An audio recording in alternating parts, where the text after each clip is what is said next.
I thought I already started that.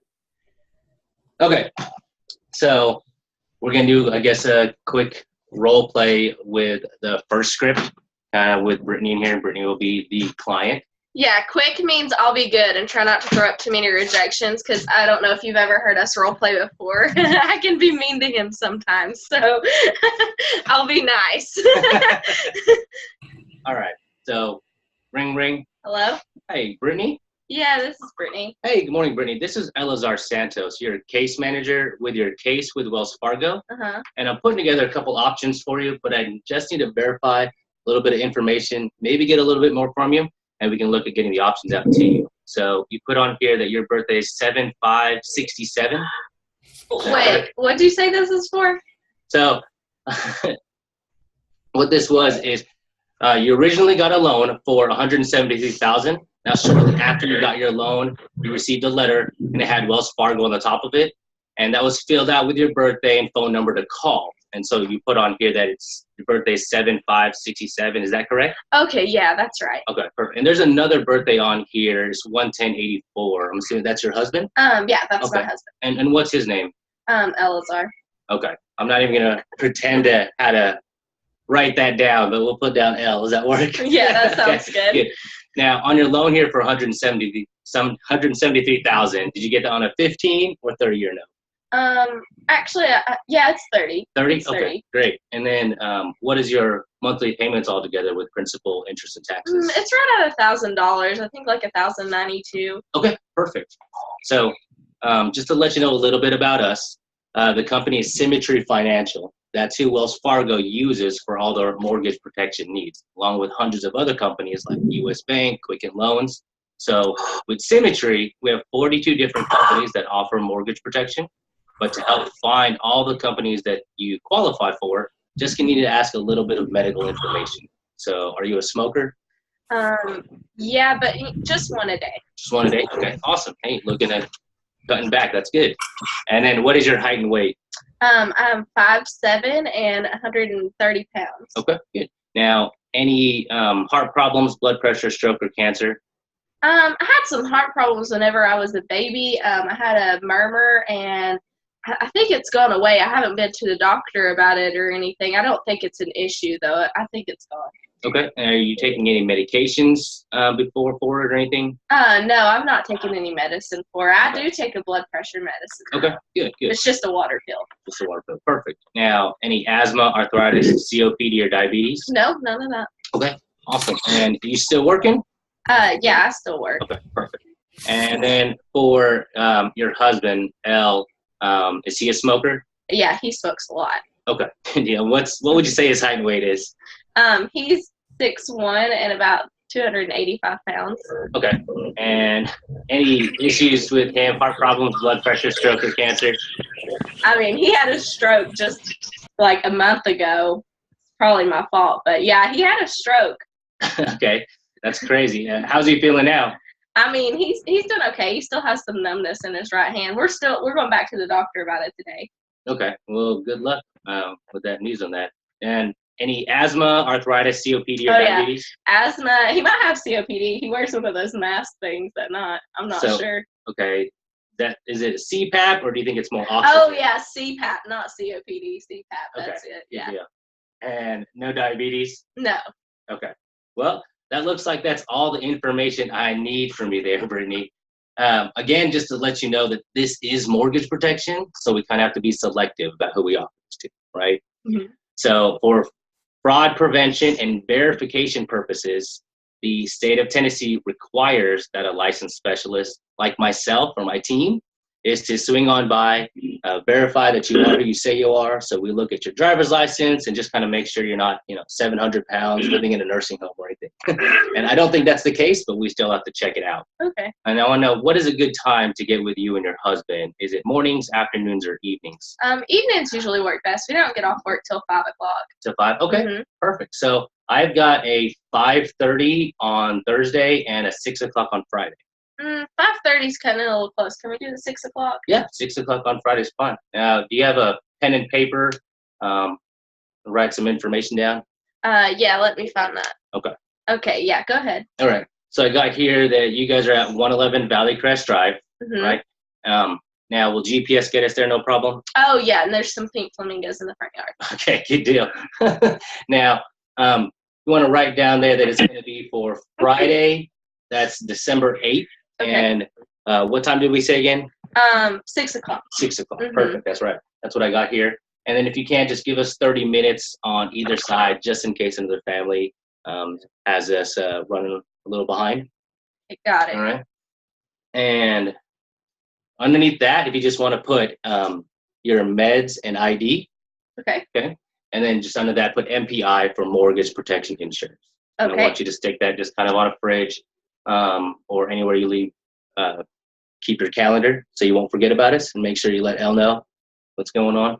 You always got to make sure that the left hand knows what the right hand's doing, right? Yeah, I'll tell him Don't wanna about get it. I'll surprised run with it that. by him. All right, perfect. So I got everything down, and looking forward to meeting you guys on Friday, 6 o'clock. All right, sounds good. We'll see you Awesome. then. Okay. All right, guys. So I don't know how many of you know, but Elzar books appointments for me a lot. People take this very serious when using this script. Like, I will walk into a home and they already have their ID trying to hand it to me. Like, that's the seriousness of it. So I don't even say anything. I go ahead and I don't say, oh, no, wait till we take an application or anything. I just go ahead and take it, and I pull out my stuff, and I go ahead and write their driver's license number and stuff down. So I already have that, whenever I'm doing the application. So people do take it very seriously, and they'll have their medicines and everything right there. So this script definitely does work. And I know that he does leave voicemails, which we'll go over that as well if he can't get a hold of someone. And he even does texting if he can't get a hold of someone. And we'll be out eating or somewhere, and he's constantly getting calls back. I know whenever I used to do the old script and I would leave a voicemail, there was nobody calling me back. That's for sure. But he is always getting calls back, and they'll even leave him voicemails like, hey, I know this is important. You've been trying to get a hold of me, and I'm just so surprised by it. So it definitely does work. Do you want to go over what you leave in a voicemail if someone doesn't answer the phone, or maybe the text that you send them, like what it says if they don't pick up? Both of them are pretty similar in the voicemail.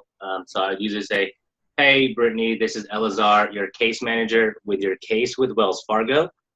When you get this, can you give me a call back at 775-997-5677? Now, I'll be in the office till about 8:30 p.m. All right? Thanks. Have a good day. And then on the text message, I don't say what time I'll be there still, but I just say the same thing. Hey, Brittany, this is Elazar, your case manager with your case with Wells Fargo. When you get this, can you please return my call? Thanks. So both those are pretty similar, but the way you want to word it is always make sure that you're the case manager with your case with Wells Fargo. So they're not your case manager at Wells Fargo or for Wells Fargo, and don't want to leave really any pertinent information as far as like their loan amounts or anything like that. Yeah, and sometimes I will get the question in home, like someone will be like, so you work for Wells Fargo? And I'll be like, no, I don't work for Wells Fargo. We partner with Wells Fargo. Make sure that you make that very clear, because you don't, although it kind of sounds like you're coming from the bank, you don't want them to be calling the bank and like, hey, do you have a Brittany who works there or whatever? So I guess so far, do you guys have any questions? No.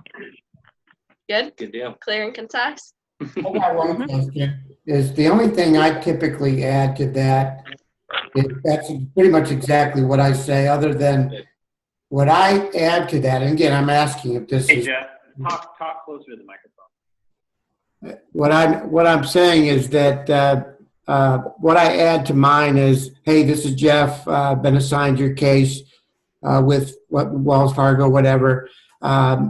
And don't be alarmed. There's absolutely nothing wrong with your mortgage. However, it is very important that we talk. That's good. I leave that because I don't want them stressed. I want them a sense of urgency, but I don't want to address why you call. I don't get a lot of why you call me. What's wrong with my mortgage? When I used to get that a lot when that was the first thing out of their mouth. Mm-hmm.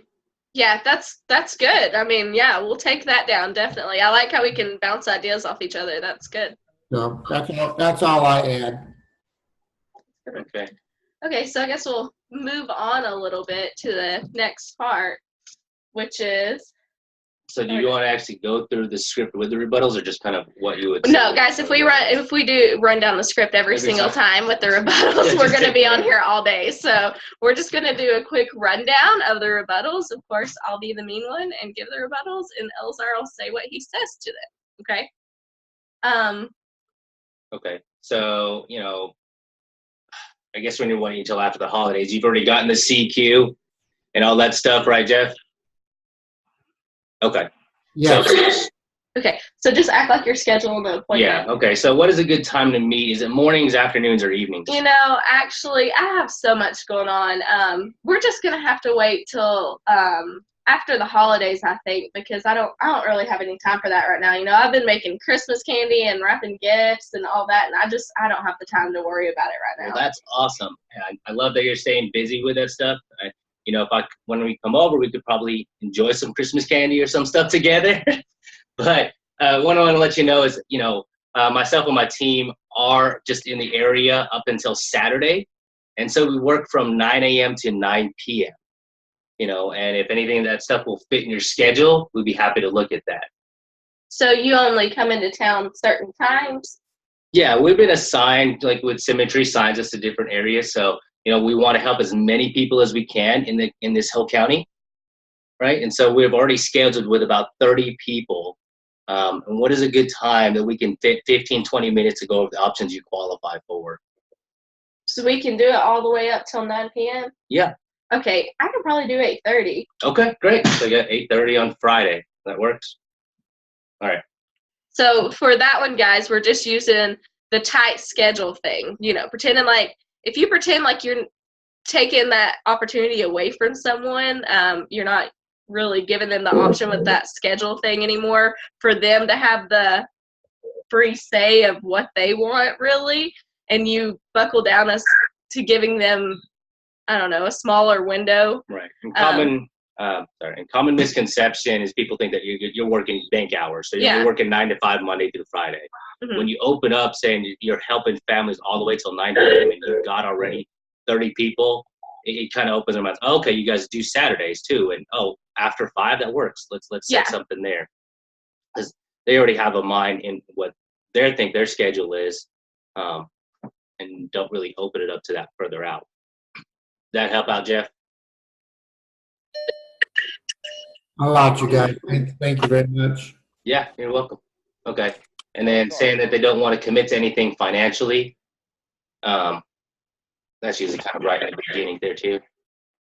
Well, Yeah, probably a lot of what you're getting right now is people worried about getting into their Christmas gift budget. Mhm, So, mhm.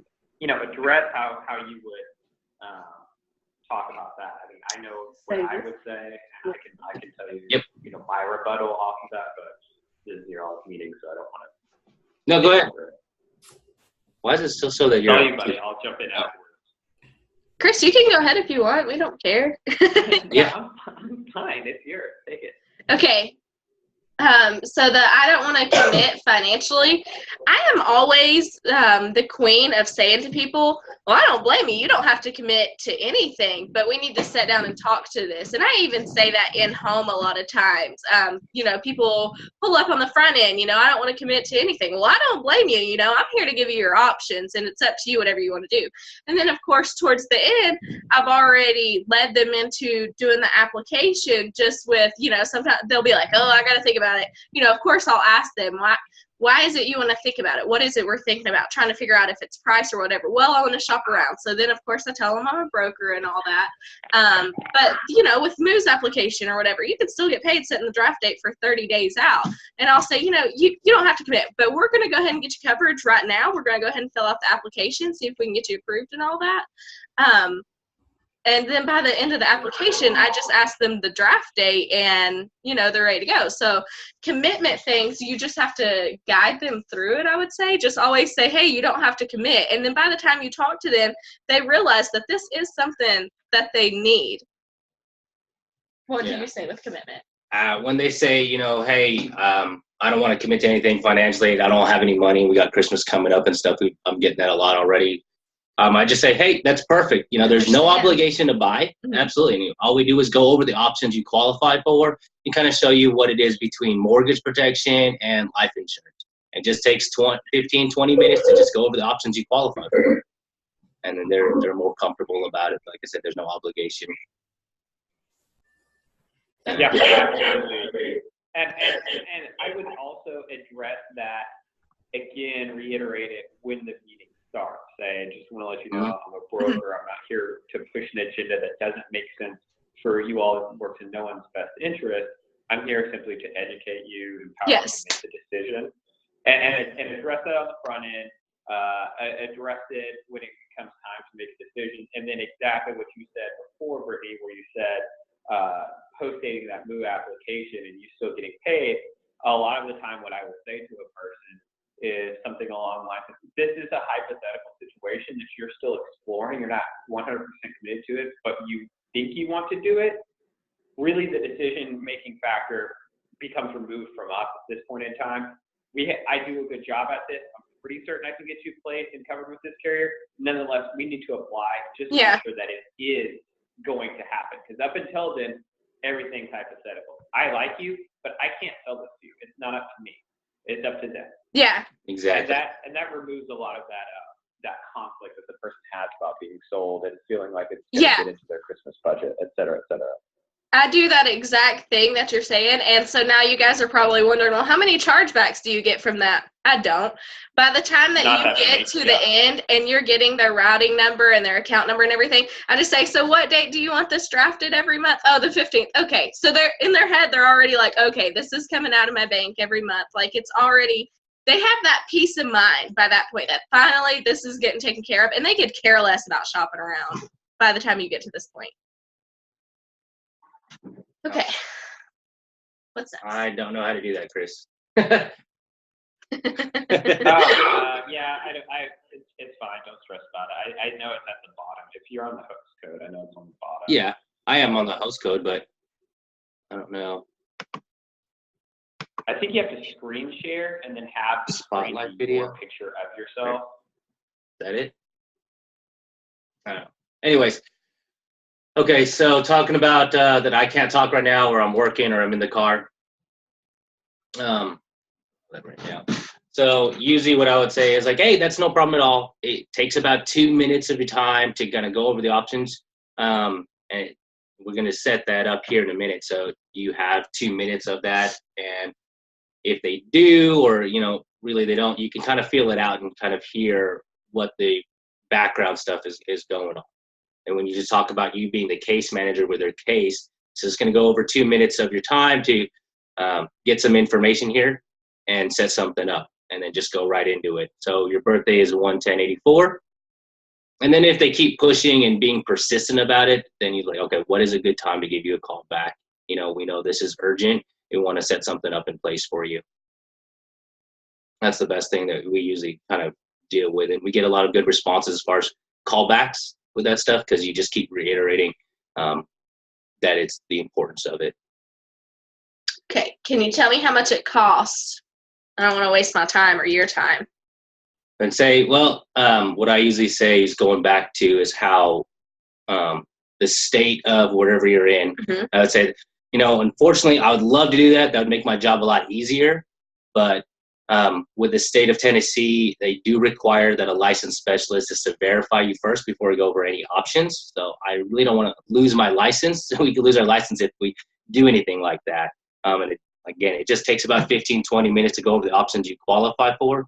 But we got to make sure that there's no fraud on your part. That's where we come in play. So we just look at your driver's license and make sure that you're not 700 pounds living in a nursing home, right? And so then we'll go over the options you qualify for. And I've actually thrown up the word illegal before. Whenever they say that, I'm sorry, in the state of Virginia, that's illegal to do. I'm not allowed to solicit any kind of insurance over the phone or anything without actually meeting you in person, making sure you are who you say you are, you live where you say you live, and all that good stuff. And automatically, they don't have anything else to say to that. They're usually just like, oh, okay. Like, they see the seriousness of it. Occasionally, maybe 1 out of 10, you could possibly get someone that's like, no, I don't want to do it, but that's pretty rare. Yeah. And additionally, you really want to explain to them that even if that wasn't, if they still kind of balk at that, you want to explain to them that that's not who you are, that's not your job. You're not a person who just throws out bogus quotes because you're a broker. Your job is to push them in the right direction, working in a consultant's manner. And you have so many strategies, so many options, you wouldn't even really know what would be the best option for them because there are so many other companies. And I've had people push back at that, and it rarely ever happens, but when it does, you could just say, listen, if you want the job done well, I will do it for you. If you just want a job done, slap shot, and you want to try and save $2 a month, fine. Maybe I'm not the right person for you. And I wouldn't fight that path much. That you really want to be of a mindset of holding yourself to a higher level of professionalism. You don't have to resort to just grovel for appointments, and people will respect that coming from a position of strength. Yeah, that's good, Chris. I've heard people use that rejection before. Other agents, of course, saying, you want to give me time to do my job and take care of you the right way. And I work for 42 different companies. There's no way I can shop all of them and get the best price for you right now on the phone. Like, I got to do what I need to do, what's best for you. I don't know if you guys know that.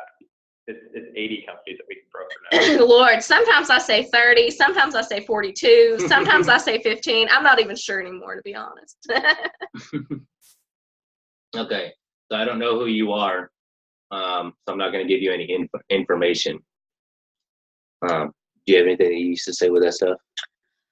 I usually say that's fine. All right, that's fine. I understand, but I'm going to be in your area, so I'll just go ahead and tie down the appointment. Like, hey, if you don't want to give it to me over the phone, that's cool because I'm coming to your house anyways. And I just work on the fly whenever that happens to me. I always just, turn it around on them and just say, look, I appreciate that. That's definitely good to be aware and be weary of fraud and any scams that's going on. And that's what we do on our part too. So we have to make sure as a licensed agent that there's no fraud on your part. So we ask some of these questions just to verify that, make sure that you're not 700 pounds and living in a nursing home, so that we're not trying to give out bad information to companies. And so, you let me know what you're comfortable with giving me information. And if you're not, just say, hey, I'm not comfortable with that. We'll skip that part and move on, and we could set something up. So you got here, your birthday is 1/10/84.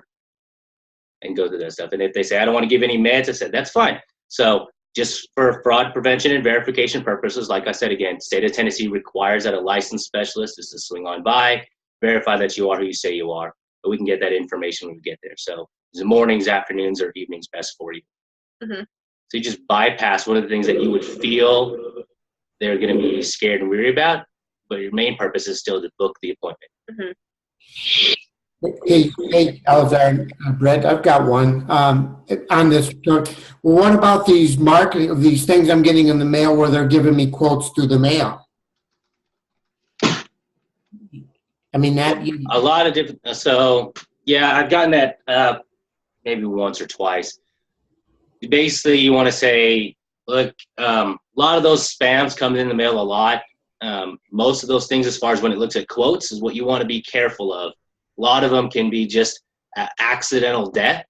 So if you're seeing something in the $10s and $20, they're just looking for something as a false sense of security. And we can show you all those options and the differences between them when we meet, but it's always something to be very leery about. Also, if you show something that's not accidental, you want to look at that fine print. They're going to say, these quotes are based on, a 25-year-old female that's in perfect health. Yeah, that's a non-smoker or whatever. Address the fact that it's a perspective reality that is not attainable for them. There's no chance that you are going to qualify for that. They can say that it is a rate because technically it is a rate that exists, but they are going to give you the brightest, sunniest, most unrealistic option that does exist for other people. It's unfortunately not an option for you. Yeah, I had someone tell me one time, oh, well, I just got a thing in the mail from Mutual of Omaha, and I said, that's great. I represent Mutual of Omaha, so if that's the company you want to go with, I can go ahead and set you up with that. Took an application. I would hear everyone how often Brittany and Elazar take something that could be a stumbling block that they hear, and they instantly turn it into a, that's great. Okay, awesome. And they just slide off of it and turn it into a positive statement. It's not something that they get defensive about or that they stumble over. Just very easily transition to continuing to move forward in the conversation while keeping the friction that a lot of people feel very, very low. Right. Mm-hmm. You'll hear me say, if I'm doing calls, you'll hear me say, that's awesome or cool or, you know, something like that of that nature. I don't ever like hold up and question it or anything. Like, that's awesome, and just keep going. Cool. We can work with that. Yeah. A lot of those things that they say are just instant responses to knee knockers, to just because they have it in their mind that this is a scam or they have no idea who you are. So when you say those things of being, that's awesome, or congratulating them on certain things, it just kind of breaks their mindset. And you want to snap them out of what they're doing because they're not hearing anything you're saying. They have it set up in their mind that they're going to say this to stop you. And then when you say that's awesome, they're like, oh, wow, that's a little bit different. I wasn't expecting that. And then kind of go on. It's like you want to have the mindset that you're being this tour guide. And as you're going through something and guiding them through this kind of maze, they'll ask a question or see, they kind of get lost on it, and you just kind of bring them back to it, answer the question, and go right back on with the tour. Yeah. Right? There's another one that we actually didn't get from you guys. I already have life insurance. I already have insurance that's going to take care of this. Another good thing to say whenever you're on the phone that kind of throws them off is, that's exactly why I'm calling. What are they going to say to that? I already have life insurance. Okay, that's awesome. That's exactly why I'm calling. They're like, what? So you kind of throw them for a loop too.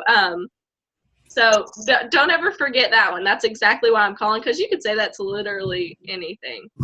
Anything that they say, and it kind of throws them off for a minute. The research shows that the first 7 seconds of these calls are them just trying to catch up with the initial meaning of the call. This is who with whom, and their mind is thinking. So they're not hearing anything that you're saying past that point. And that's why someone like Brittany and I, who tend to talk faster, why we can suffer, and why we need to talk slower, why we need to have purposeful pauses and breaks, why it's good to almost stammer on the phone a little bit, because it doesn't become a telemarketer. It becomes a person calling very specifically for you for a reason that they requested you to call. Having that mindset of, it's a personal call, they asked you to call them, and don't be a telemarketer, having that low friction, those are the things that you need to do to just kind of move past it. And guys, I say this, you know, I've worked in this industry for a while. Elazar is about as good on the phone as anyone that I've ever seen. Brittany is just as good face-to-face with anyone that I've ever seen. So really value what it is that they're telling you right now at this point in time. They're very good at their job. Thanks, Chris. Thanks. So what I say when they say they already have insurance, the same thing is kind of like, you know, that's exactly what I'm calling. That's perfect. You know, I'm glad you got that protection. Perfect. Way to take care of your family. Yeah. Good Good job. thing you got that protection. So what we go over is just kind of the options you qualify for with, and showing the difference between life insurance and mortgage protection. And again, there's no obligation. And it just takes about 15, 20 minutes to go over the options you qualify for and just jump right back into it. Yeah, and don't be scared to throw a question back at them. Okay, that's cool. Do you actually know the difference in life insurance and mortgage protection? Because they're going to say no. Yeah, so there's some different things. And just kind of gauge how that conversation is going with them. If they're just always stay in charge of the conversation. You always stay in charge of it. Don't let them take it away from you. If you let them take it away from you, it's done. You always got to be the bigger person and be kind of harsh sometimes, I guess I could say. And that goes along with the same thing as far as when you're talking to 5As and they say, I already talked to that person, or I just did that. Great. Same thing. It's great. That's exactly why I'm calling. You know, just want to go over the options. You probably got some life insurance, right? So we're going to go over the options that you qualify for between life insurance and mortgage protection. And generally, mortgage protection is a lot cheaper with a lot more benefits. And so it just takes about 15, 20 minutes to go over the options you qualify for. Or if they say something like, yeah, someone already came to my home and we did something, I was like, that's weird. But they say they were with Symmetry, because Symmetry works with Wells Fargo along with hundreds of other banks. And so what we do is show you the options of that.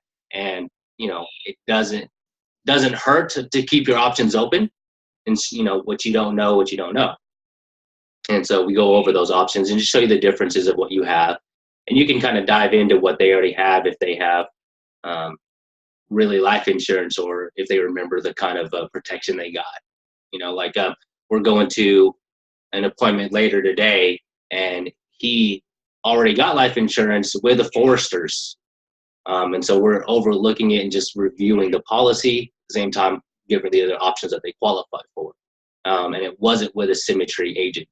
And so that's how you kind of discover one of those things, and just base that conversation on how they're willing to be open to their options. Yeah, I mean, I love meeting with people that already met with someone before, because we so clearly do a better job and always outcompete it. And if someone has some policy that is some dollar amount you can't compete with, it's garbage. It's misrepresented garbage, where the person that met with them either purposefully lied, or they didn't know what they were doing. They were limited on what it was that they could place. Maybe they only work, Foresters will literally only sell Foresters. So, or, Equus loves Foresters, and they just, that client experience is so low. So you guys really need to realize that Virtual Mentor will help you a ton in that regard, as far as just out-competing price-wise, but just the quality of the client experience that we offer and how we talk to them it becomes paramount. Because even if you were to come across something where you couldn't compete with it up against, some price really won't ever happen, but let's say it did, they're going to like you more anyway.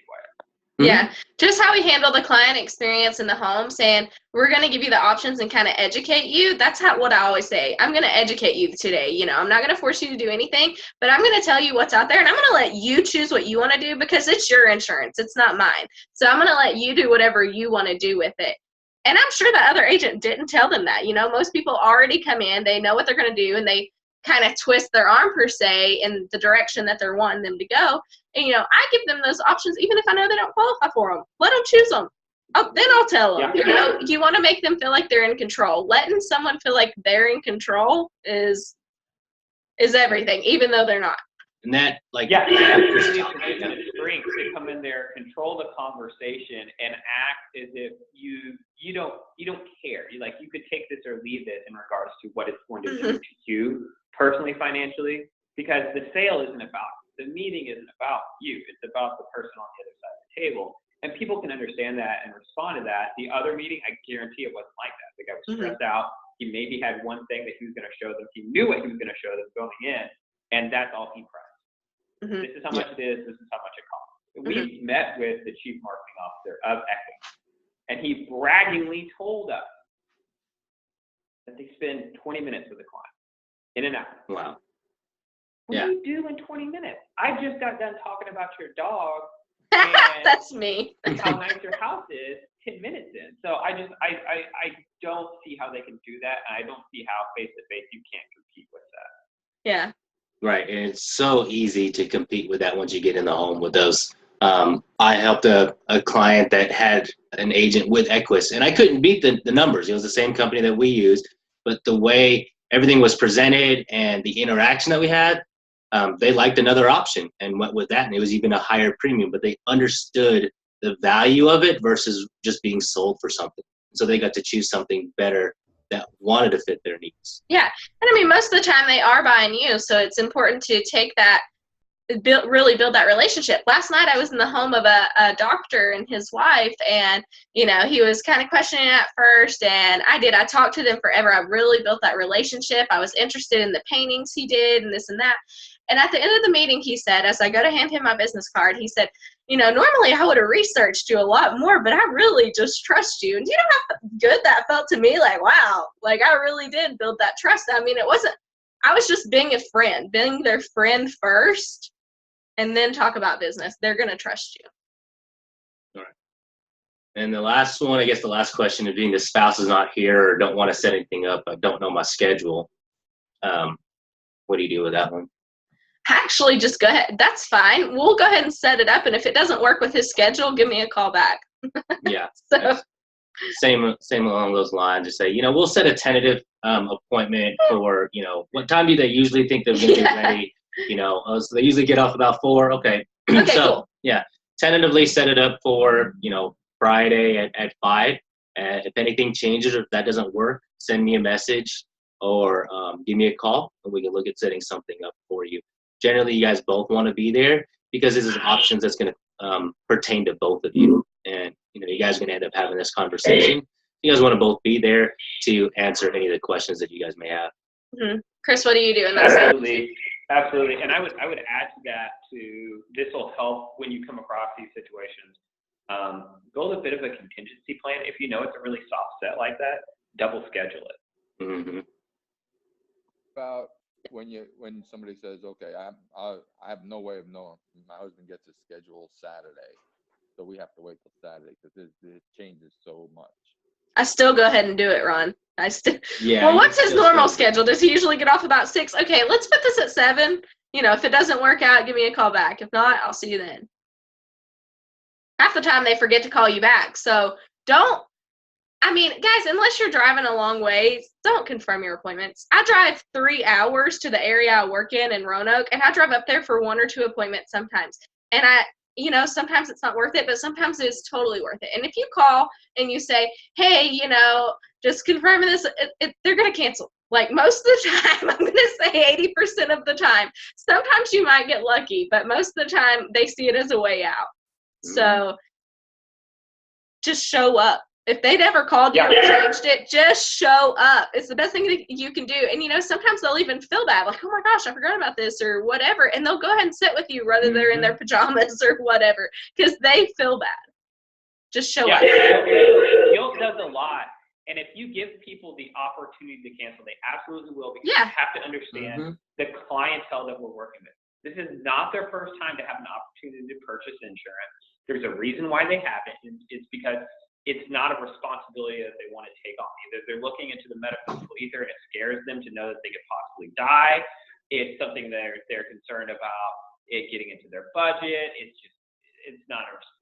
some responsibility that they just don't want to take on. It's like the same reason a lot of people don't floss their teeth. It's just annoying. You don't want to do it, even though you know that you should.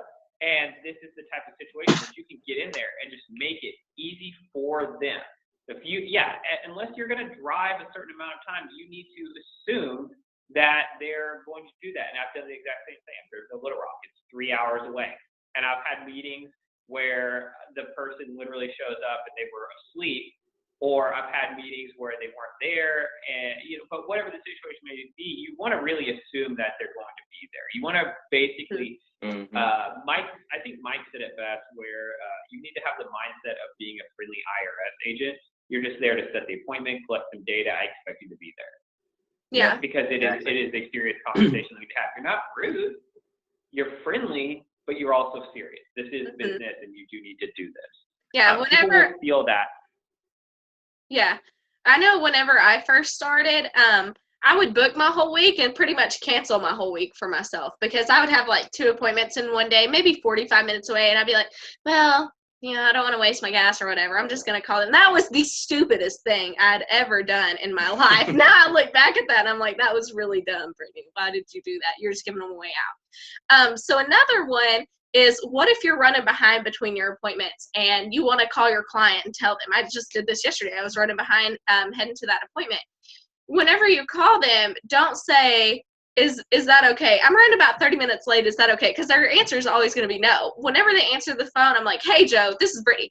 I'm running about 30 minutes behind. I'm going to be there about 4:35 is what my GPS says. So I'm going to see you in a little bit, okay? I don't ever give them a way out of it. Oh, okay.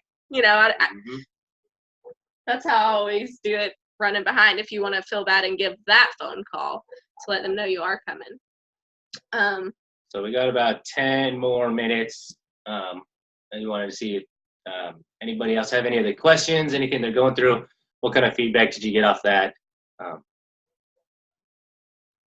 Anybody? I mean, guys, you got to have questions. We're good, but we're not that good.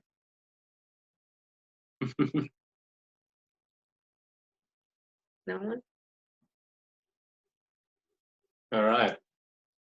Well, I guess we could Left just them end it in a little bit silence. early. Yeah. I Man. hope you guys got a bunch of good notes on that and being able to really set up your guys' weeks with a lot of good phone calls and setting those things up. Take a lot of these things, mainly when you think about it, those rebuttals, a lot of the rebuttals all come up together. They're all different words, but it always comes back to, either they don't trust you, just like you do in the phone, in the home. Either they don't trust you, and what's the other thing? Or they think they just have a preconceived notion. Yeah. That's the three parts of the pyramid. Is do they trust you? Do they like you? Can they afford it? And that's what makes the pyramid of that sale happen. Yeah. Well, guys, I guess before we let you all go, we want to hear from you. I mean, we're here doing these mentor sessions for you. What is it that you guys want to learn? What do you want to hear next week? Do you want to work on in the home? What do you want to work on? What are you guys struggling with? I mean, we can do in the home presentation rundowns. You can see how I do it. You can see how Elazar does it. What do you guys want to hear? That'd be great. In the home would be great. In the home? Okay. I think that would be good follow up with this that we did today. So let's, Okay. I think that would just kind of continue kind of the process, because clearly that's the next step. Yeah, that's what I was thinking. I just wanted to make sure that's what you guys wanted to hear. With both sides, the equity protection and the mortgage protection. Okay. Yeah. With mortgage protection. Oh, well, whenever I tell you, I give everyone the options. Like if I have a 25-year-old, I give them the option of term, IUL, and critical period coverage, equity protection. Like I give them all three. Like you want to make them feel in control. And they like that. So I don't care who you are. I give you all the options. And plus that helped me. I used to struggle at first if I would change what I was doing in my meeting every single time, trying to cater it more for what I thought that they needed. So whenever you change like that, nothing becomes consistent and you're not sure, if you don't make a sale, you're like, am I saying the right thing? If you say the same thing every single time to every single person, I mean, there's not many changes you need to make with it or worry about you're saying something wrong or whatever. Like I pretty much say the same thing to every single person, no matter if they're 80 or if they're 25. And then I let them choose, and then I shut down the options instead of pulling it off the table on the front end. You do, Brittany, term, equity protection, and IUL for everybody? Yeah. I tell them about it. I tell every single person about it, and then I let them choose the direction that they want to go with it. Now, if I'm talking to like a 63-year-old and I'm talking term, IUL, and critical period, I'll say, with the term coverage, we could do this. Now, this second option, which I'm talking about in IUL, the second option locks you in at whole life, for a lot of coverage, and it's got those living benefits too. But it's probably going to be about double the price and then some of your first options. So it's kind of like I sort of scare them away from it because I don't want to scare them whenever I say that price. So automatically they don't choose that option. But I've still given them the option to them. I'll say things like, if you really want to look at that, we'll look at it. And, last night I sat with a 68-year-old guy who has had hip replacements, knee replacements, some heart problems a few years ago. I knew that he wasn't going to qualify for term. I knew that. But I still gave him the option, I gave him and his wife the option. And I said, if you really wanted me to dig around and try to find somebody who would take you for that, I can. But I think it's going to cost a lot more than what you're wanting to pay a month. So, I mean, I'm willing to work with him if that's what he wants to do, even though in my head I'm like, yeah, I better say a lot of prayers before I do this. But I'm still willing to work for him, which is what they want. They want you to work for them and do what's best for them. And, automatically I was like, oh, no, I don't even like term anyways. I don't want something that runs out. I had $1 billion term that ran out, and I paid on it for years and years. So I was like, okay, thank the Lord. So no partial mortgage protection then? Full. I cover that. Ron, tune in next week. Well, I'm trying to fill up time for you. I do partial. Like how I'll do it is I'll give them the three options and the critical period. And when I'm talking about critical period, sometimes I call it critical period, sometimes I call it equity protection. When I'm talking about critical period, I talk about the equity in their home just like just like you guys do. I talk about all that and how sometimes a woman tends to sell the home just for payoff and she isn't getting all this equity built up in it. And I'll go over how much is your home worth and all that. And I'll say, you know, with critical period, we just look at covering 1 to 2 years of mortgage payments. You know, it's not really what it is, it's what it does. It gives you that peace of mind. It gives you time to maybe sell the home, or maybe, you know, you have Social Security that's going to be able to go to her. Do you think government benefits, do you think that they're going to switch that over overnight? No way. You know, I'll tell them all this, and, you know, and then I'll say, and with option one or two, we look at covering full mortgage or half mortgage. Now, if I know they're only qualifying for like the critical period concept, I will say, you know, but I think option 1 or 2 might be a bit of overkill, you know, at your age and your health. But if you want to look at that, I'm willing to look at it. And usually always, you know, if I've tried to guide them towards option 3, I've explained that well enough that they're like, no, let's look at that critical period one. I mean, that sounds really good. And, you know, I think we will be okay financially after a couple years, you know, once benefits get switched over, after she's sold the house. That gives plenty of time. Does that answer what you were asking me, Ron? Yeah, thank you. And I'll tune in next week too, because Good deal. All All right. right, guys. So that looks like that's everything. We'll end it off a couple minutes early. And just best thing I could say is write down the rebuttals you guys are getting and just kind of practice that and compare it with what we're saying and what you're learning. Because as you practice that and write it down, you become more confident about it. As you become more confident, you become more confident. And people are going to hear that confidence in that phone. Mm-hmm. That way you won't be stuttering through it or being kind of caught off guard, because you want to catch them off guard. And you want to act like you deal with that all the time. When people say they forgot about it or they don't remember any of this, that happens all the time. You want to be just confident as you speak through it and getting right back on track. All right, guys. Hope you guys are having a good week and finish out the week strong. Have a good one. Thanks. Talk to you later.